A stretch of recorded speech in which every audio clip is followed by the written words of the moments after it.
All right, so what we're going to do in this video is model a virus, create a material for a virus, light it, and create a simple scene. So let's go ahead and get started. So here's going to be what we're trying to recreate where we have our virus model. We have it lit. We have a little bit of an environment with the background and the additional virus models. We have some nice depth of field. We're using a dome light. And then we're also going to be creating this model in such a way that it's very easy to iterate on it. So while I'm currently working with a collapsed version of this, what we are going to start with is from the basic geometry, creating a sphere, dropping in a cloner, using the volume builder to make it solid, volume mesher to create geometry, and then remeshing it in order to create something that's a little bit smoother, a little bit lower polygon, easier for Cinema 4D to work with. So let's go ahead and start a new file. I've already created a sphere. I haven't done anything to it. And this sphere we're going to call for cloner. And that will make a little bit more sense here in a second because we don't want to use a regular sphere for this. The polygons aren't distributed quite as evenly as we would like. And that's going to lead to these clones not being as evenly distributed as we would like on here. I'm also going to turn off our work plane because I find it annoying. And instead, what we're going to do is switch this to octahedron. Okay, and now you can see our polygons are a little bit more evenly distributed because they're triangles. Still not perfect. We'll probably come down and change the number of segments here, but I think that's a good place to start. And then what I'll also do is clone this, or copy it, I should say, and call this one for geo, because that's the one we'll actually use for creating our geometry. But that one we can hide for right now. Next up, what we're going to do is create one last sphere just from our primitive menu here. And this is going to be the little kind of arms from the virus. Okay, I'm going to scale this down until I get a size I like, maybe something like that. And I'm going to then make it editable by hitting C on my keyboard or hitting the Make Editable button. I'm going to go into Edge, so actually Polygon selection, zoom in here, and I'm going to delete the last few polygons. So I hit V to pull up this menu. I'm going to go to Loop selection and select that ring. Select that ring and delete them. I'll then switch to edge selection mode, and I'm still in loop selection, but I could always bring that back by hitting V and then going select in loop or hitting UL. And with that loop selected, I'm going to then extrude this. I'm going to hold controller command and pull down on my Y axis using my move tool. And I'm going to scale that in. And I will switch back to my move tool, hold controller command again to extrude these, pull this down pretty much close to the bottom there, but it doesn't have to be exact. We'll then switch to my scale tool and scale those out. Now, we could add an FFD to this to give us a little bit more flexibility and control, but we've kept this relatively low polygon. So if I do want to make a change, like to make this top part larger or smaller, I can do that. If I want to have this kind of more tapered in the middle here, I can do that. And then lastly, simplify this. All right. So that's looking pretty good, at least for right now. We can adjust our proportions later if necessary. This sphere is now going to go into a cloner. So I held Alt, created a cloner, which automatically put the sphere inside of it. Option for those of you on a Mac. I will then switch to the Object tab here, and we're going to switch the mode from Grid to Object. And then for the object, we are going to drag in our sphere called for cloner, which is actually the one we're seeing. Now, we got a few things going on here that we need to fix. And the first thing we will fix is to change the distribution from surface to polygon center. And while you can see that created a lot more of these, they're still not angled the way we would like. And we will fix that by going to the transform tab and adjusting our pitch to say, well, I guess it's positive 90 this time around. Nope, I take it back, negative 90. Okay. Now, the problem is at this point, though perhaps this is a look you would like for the virus, that our object axis here is kind of in the middle of the sphere where it was when that sphere was initially created. What I really want is for it to be down there. So what I'm going to do is with that sphere selected, come up to my tools menu, choose axis, axis center to get our axis center tool. I have a whole video about this if you want to check it out and get a better understanding of it. But you can check auto update, which will allow us to work with it in our perspective view and see it change as we work with our sliders here. Now, these sliders will allow us to move or manipulate our axis along the axis center along a given axis. So the Y slider will work along the Y axis, XX, vice versa. Positive Y would move this to the very top. Negative Y, which is what we want, will move it to the very bottom. And it works that same way for our other axes. Once we're happy with that position at the bottom, I'm going to hit execute just to make sure it's been applied. And then I can close that. And now when I turn my cloner back on, we can see that they have been cloned to the polygon centers and they're kind of, standing and facing the same direction as the polygon normal. As I mentioned, this is a bit too many. So I am going to just turn this down to maybe something like 11. Now, the problem with this sphere, like we're seeing, is that it's too low polygon. And so that's why we'll eventually hide this and then show our 4Geo one, because this one we can set back to the standard sphere and then increase this until we're happy with the roundness. Though it isn't going to matter because we're about to throw this into a volume builder where that will take care of it. So the modeling is just about done here. Okay, what we're going to do is create a volume builder, place our cloner in it, place our 4Geo sphere in it, and now select the volume builder. We don't need to see, that information. We are going to lower our voxel size to 1.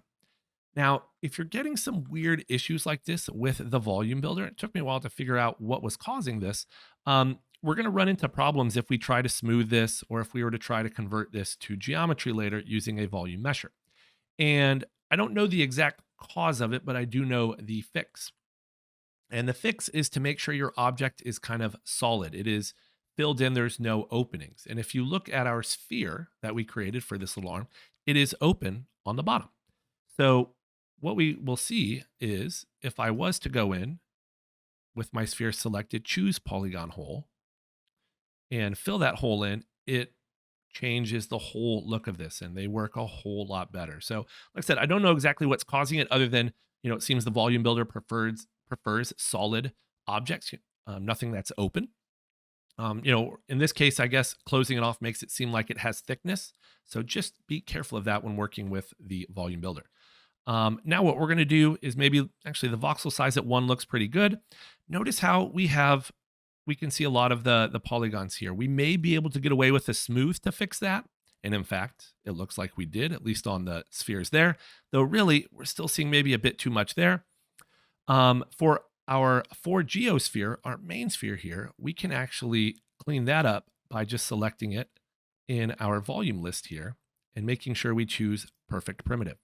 So that's going to help with that. Now, if we wanted to fix that, we could do one of two things. One, we could put this in a subdivision surface, but that's creating a lot of additional polygons, though actually we don't have polygons quite yet. So that would work. Another thing we could do if we were trying to just work a little bit more kind of efficiently would be to just select that loop of edges. Once again, holding V, choosing select and then loop, selecting it and just beveling that out. So maybe something like that, maybe adding a few more subdivisions.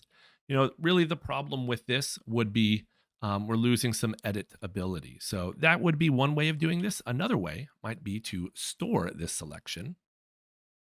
So select, store selection, create a bevel deformer, apply it to the sphere, but make sure it's only applying to our selection of edges. Now we may need to fix the angle threshold here, or in fact, just uncheck it so it will bevel all of those.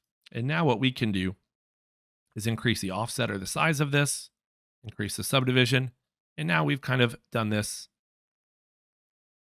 essentially procedurally. So I can turn that back on, and now we have something that looks a lot smoother without creating a lot of additional polygons, and we still have the ability to change it as necessary. Okay. Back in our volume builder, I want to point out that this radius can give us some more interesting looks to this. So we almost really don't need the smooth here. I guess we do for the spheres, but increasing the radius here is going to really kind of change the look of this and give us something that looks a little bit more interesting, a little bit more unique. So I may actually turn this up a little bit higher than I had previously. I think it was actually at 0 in the other one. And oops, 50 is a bit too much. Maybe 20 will give us, yeah, something a little bit more natural, a little bit more organic. So that's pretty much it for the modeling. And like I said, we've left ourselves the ability to edit this, to change the size of this. I could always come in here.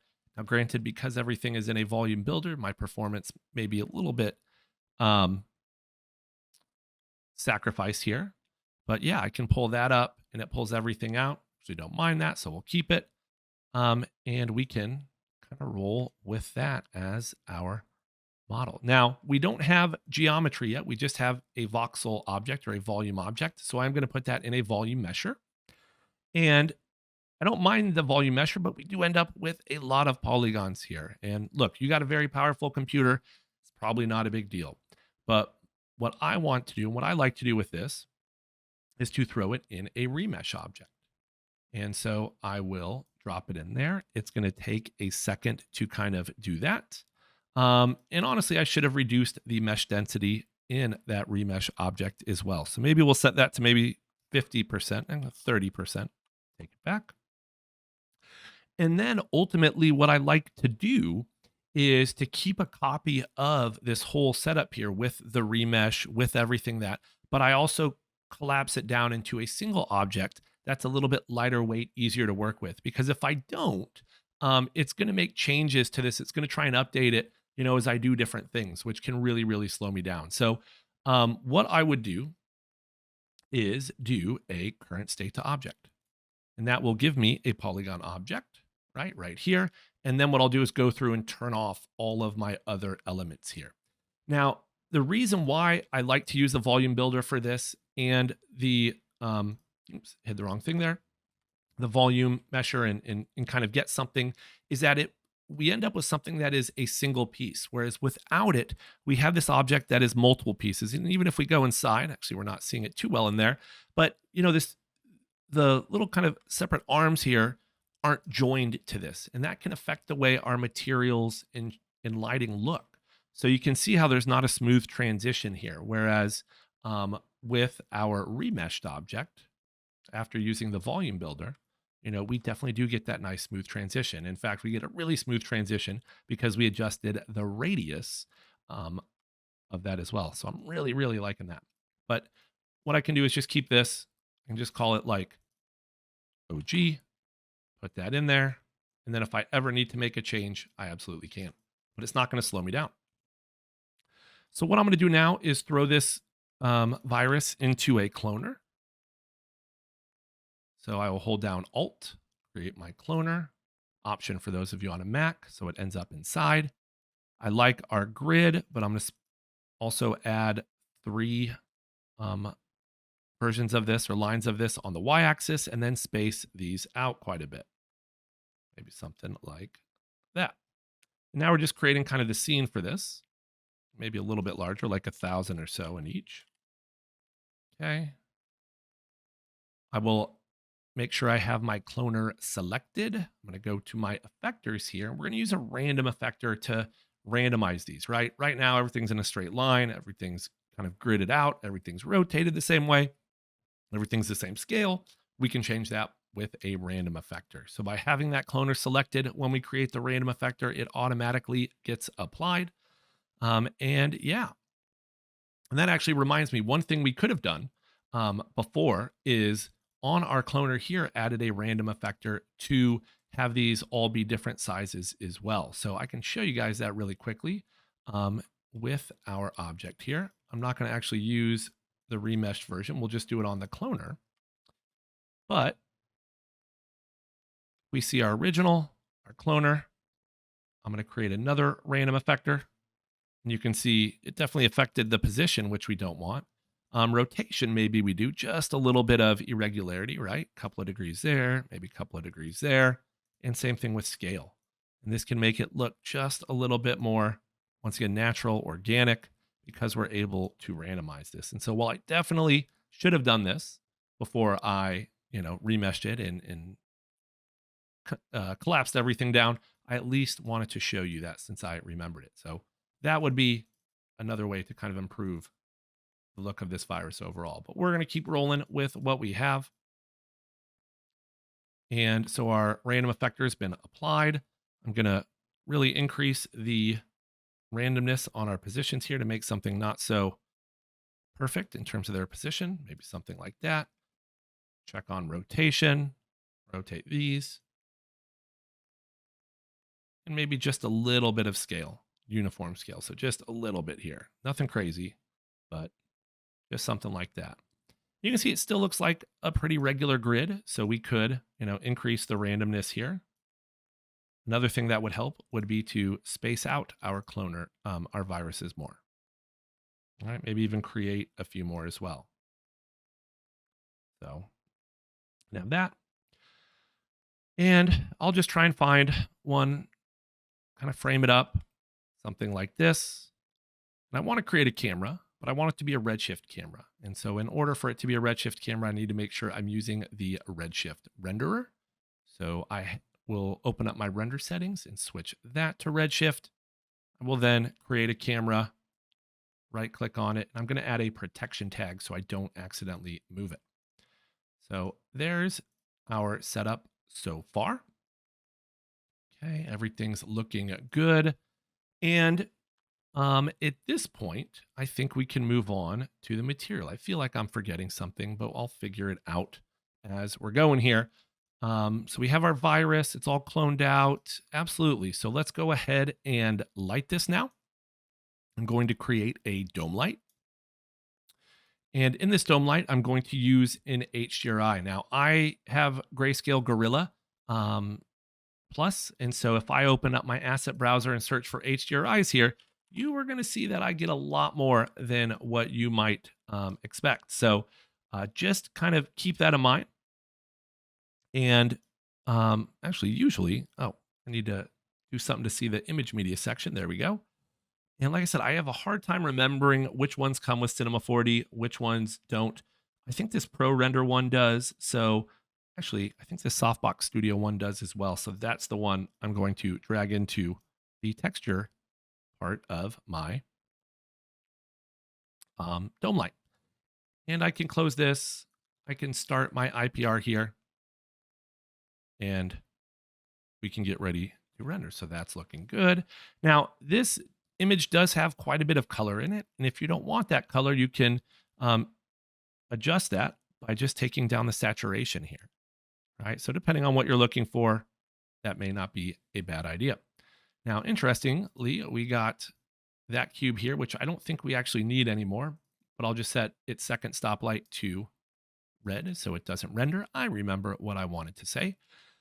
With this cloner, with all of these clones, and even with this remeshed, there's still quite a few polygons here. I don't think we'll see it with line mode turned on since we're rendering. And while I could have optimized this by lowering the mesh density in the remesh, since I didn't, another thing I can do to help Cinema 4D out would be to switch this to render instance. So that way, Cinema 4D's life is a little bit easier. It sees these as render instances and takes up less memory. I will start my IPR again. And yeah, this is looking pretty good. We may want to add kind of a hero light at some point. But for right now, I think we're working pretty good. What I'm going to do here is to add a background. And while, I used to do this through the dome light and the backplate section. Where is that? They moved it. So because you can do it in the camera now, it's no longer in the dome light. So if you're using an older version of Redshift, that is where you would look. But because they added this background section here, that's where I'm going to add it now. I'm going to check override. Now we'll set it to this color. I really wish you could use a node here. I would love to be able to use a ramp, create my gradient here, because that's essentially what I'm going to do is just grab kind of my thumbnail background for this. And what I do like about this is we do have some control over here. So I could adjust the gamma to make this brighter or darker, work with the exposure to kind of do the same thing. Hue if I want to change the color. So I have a lot of control here, but I do wish we could plug in a node as well. So I'm going to set this back to what it was, right? But really anything back here, even the background color black should be just fine. Next up, we're going to create our material.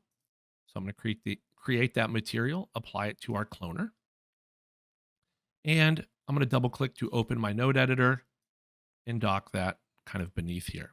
I did start my IPR, so forgot to mention that. So we can see our scene now. And with this, the first place I like to start is with um, subsurface scattering. And I'm actually going to create a color node for this in case I want to reuse that color in other properties, whether it's a Fresnel, whether it's in base color, or perhaps emission. That way I can reuse this color very easily. So I will connect this to my subsurface, and I think we want this in color. We'll figure that out very quickly. Back in our material, we're going to come down here and find the subsurface section. And yep, that's where we wanted it. Make sure we increase the weight to 1. Now, I'm going to give this just a random color for right now. Maybe I just choose a green. Okay, color isn't going to have that much of an impact on the way things look at the moment. Because I want to work with the subsurface scattering, and having a color is going to help with that. Now, the scale here is really an important part because the smaller the scale, the more solid this is going to look, because light will only have to travel through a shorter distance before it reaches that green. So I'm going to increase this to say 10.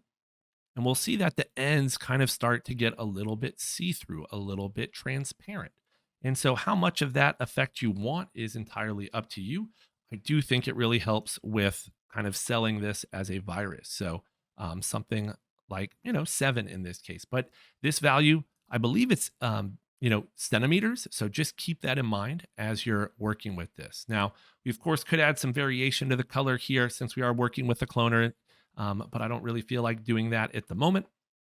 But so that's looking pretty good.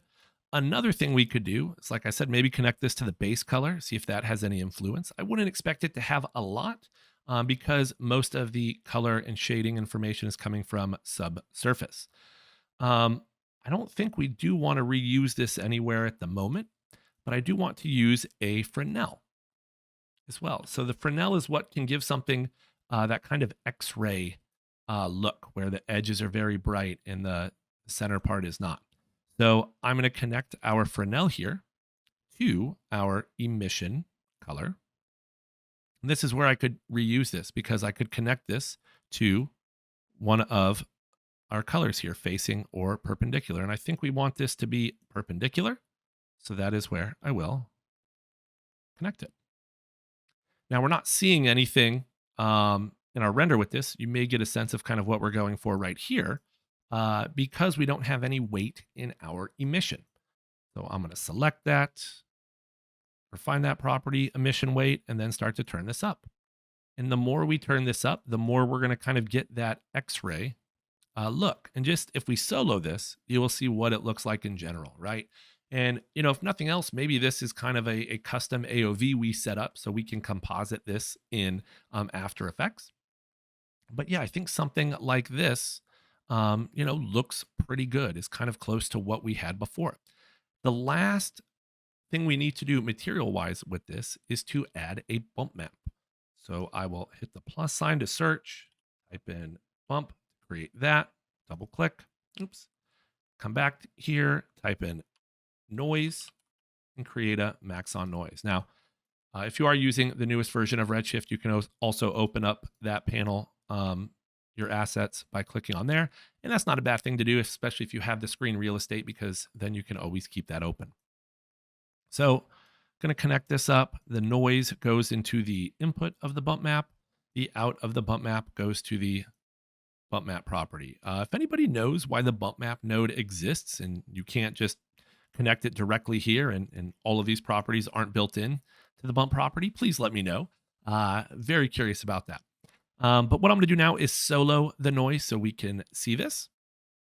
And I'm going to adjust the pattern here. So I'm going to do something like, I honestly don't know. Let's see if we can't find something that looks cool. That looks pretty cool. The FBM.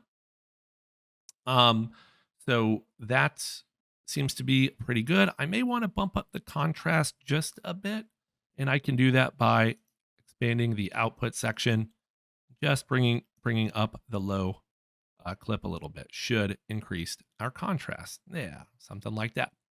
Can unsolo this. And it doesn't really look like I'm seeing a lot of my bump maps, so I may want to increase the height scale. Right, and as we do that, we may start to see some of that come through. I'm actually going to get out of my camera and just kind of zoom in a little bit here because I think that may help see the bump map as well, and it absolutely does. Right, you can definitely see that texture now. We may want to adjust the size of this though to make it a little bit easier to see. So I'm going to select my max on noise, go into the input section now, and I can adjust the scale. If I'm being honest, I can't remember if the scale needs to be larger or smaller. So let's just try small. Okay, so I do think we want this value larger. Seems a bit counterintuitive. But yeah, I'm still not really seeing a whole lot of it. I don't know if it's emission. I don't know if it's subsurface scattering, but let's see what we can do about that. Affect emission. I wonder if that's the overall tint. I can't remember. So if I take emission down, how does that affect the bump? Well, I think it makes it a lot easier to see, but unfortunately, it makes this a lot darker as well. So I'll place this back up to um, 1.5 or so. Honestly, we could use displacement for this, but that's a bit more complex than I want to really get. So I may just try getting crazy with our bump value. And that seems to be helping a little bit more kind of break things up. So the last thing I want to do with this is set up some depth of field, and I'm going to do that in my camera in the lens, not lens effects, in the optical section. Though maybe we'll come here to lens effects. I'm going to check bokeh to enable it. And now what I need to do is set the focus distance, and I'm just going to click on the picker and choose kind of that foreground virus. And now I'm going to adjust my aperture. And you know, depending on the size of your scene, realistic values might work. Unfortunately, because the scene isn't quite to scale, although viruses would be really small, so scale wouldn't quite be the same for that either. I'm going to just turn this down until I get a value I like, and that actually gets me to another point. Something I didn't really do here is that I probably also would have adjusted the focal length to make this seem a little bit flatter, a little bit more microscopic. So maybe bumping this up to like 55. Right, you can see how it does kind of zoom in, but it kind of flattens out the depth in this, and it actually makes the bump a lot more noticeable, at least on the main part. Where the green here, I don't like how it's kind of faded. It's not as saturated, and that's actually due to our subsurface. So once again, if we used a smaller value, we're going to get a lot more of that green. So I could adjust that scale, maybe turn it down a little bit more to kind of even that out. But like I said, it's kind of a balance between wanting to get that, little bit of subsurface look where the you can kind of see through this a little bit more. We could also introduce maybe some transmission with that to help, right? That's kind of a little bit more of a microscopic look. We could also use our color here is our transmission color. Now, keep in mind at this point, I'm not doing the exact same thing as we had in our example, but the results actually look pretty good. So I'm not necessarily against it. There's nothing wrong with experimenting, right? So something like that looks pretty good. Um, that is pretty much where I'll leave this off. Let's try one other thing here. I'm going to go into lens effects. I'm going to go into find the bloom setting, check on override, and see what we can get with lowering this threshold. Now, if you're using the Redshift render view, you may not need to do this, but if you're using the perspective view IPR, make sure that you have post effects turned on in your options here. So it turns out I need to go really low with this. Okay. And, no, I wish there was a bit more. I don't think can I go half values? I can. So something like that does look okay. It softens things up perhaps a bit more than I would like, which means I would probably save this for After Effects so that I could really fine tune it and decide there if this is something I want to keep or, do in there. But That will do it for this video. If there's anything else you would like to see, please let me know. And until next time, take care.